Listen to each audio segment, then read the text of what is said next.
The news website, it's called Axios, reported that Joe Biden's team suspects Democrat rivals, specifically Bernie Sanders' team. They're suspecting that they're trying to ruin Joe Biden. This after two women stepped forward to claim inappropriate touching by Joe Biden. No further information yet on why those suspicions arose.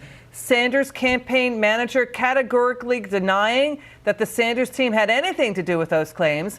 But one thing is for certain. President Donald Trump has already said he would love to run against Bernie Sanders. This is what's going on. A former Nevada assemblywoman says in 2016, alleges that Joe Biden smelled her hair, gave her a slow kiss on the head, and a second woman says allegedly that Joe Biden rubbed noses with her at a fundraiser in 2009. Both said his actions made them feel uncomfortable. Now, House Speaker Nancy Pelosi defending Joe Biden. I don't think it's disqualifying because I think disqualifying is with what your intention is. I think that it's important for the vice president and others to understand it isn't what you intended, it's how it was received. So is Whoopi Goldberg. Watch. I don't know that we will see any more smelling of hair and kisses on the forehead.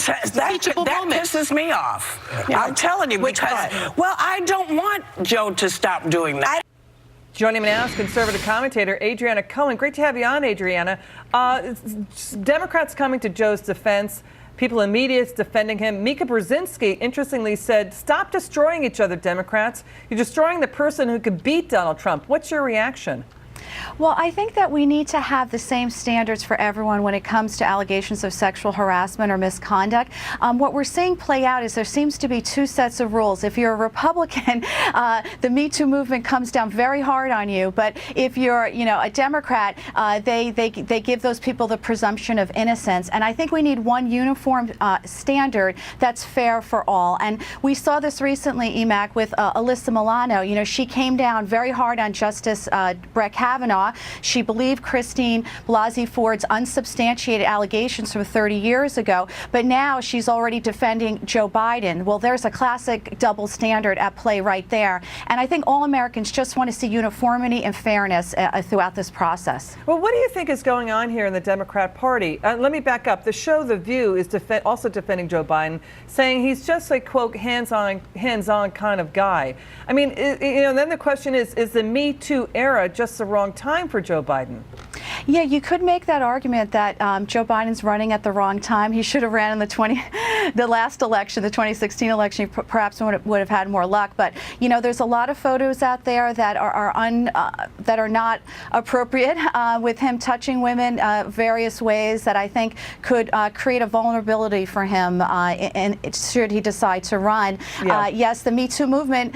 You're not supposed to touch women without consent, and it appears as that he may have done that. Now, I do believe in the presumption of innocence, and I do believe there's two sides to every story, and we should extend that to Vice President Biden as well. There's more reporting here that former press secretary for Joe Biden, Elizabeth Alexander, wrote an op-ed for USA Today saying that Joe Biden is a champion for women. He's worked on anti-violence legislation, like anti-violence against women legislation. He's been positive about maternity leave, family leave policies, but then you have these reports about this inappropriate behavior at the same time. It's trying to square the two, Adriana, right? Final word.